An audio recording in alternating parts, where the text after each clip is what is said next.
ndio nikukula bwana. Sasa wewe bwana, mbona mahindi yangu ilikuwa nyingi bwana, na wewe hii ni yangu umenitolea kidogo. Hebu niende hapa kwanza. Weka bwana.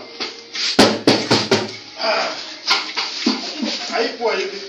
Kwani ilikuwa nyingi kidogo bwana? Wewe unajua vile nikukula bwana. Unaona hii tumbo ni nini kweli? Hii tumbo ni ya kushiba bwana.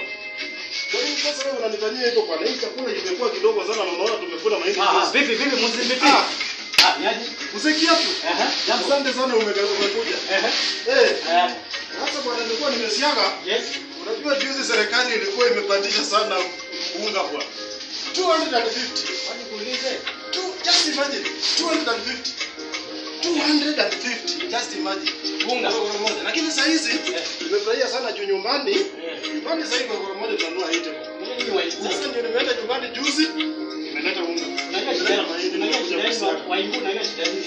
Hebu niambie unangongana wakati mmeshiba. Lakini ukiwa na njaa utasikia Kenya hivi. Wewe mziki yangu hapo sasa ndio umekuja vizuri.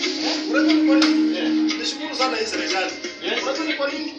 Wakati unga ilipanda kila mtu hakuwa na pesa. Sasa wakati kila mtu hakuwa na pesa, tulikuwa na njaa. Hatukupigana kwa hii vita hii uchaguzi ilikuwa. Sasa kila mtu alikuwa anapigana na kwenda kutafuta unga ama anapigana na mambo ya siasa. Kila mtu alikuwa anaenda kupigana na kutafuta unga. Hakwenda kutafuta unga. Sasa hii kidogo nimepata.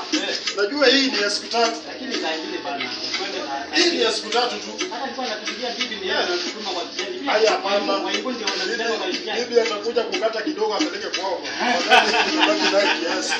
Sasa mziki yangu. Sisi nenda nyumbani sasa. Unaenda nyumbani. Wewe tutaonana. Hata mimi nilikuwa shughuli hapa. Niongee na huyu msibiti.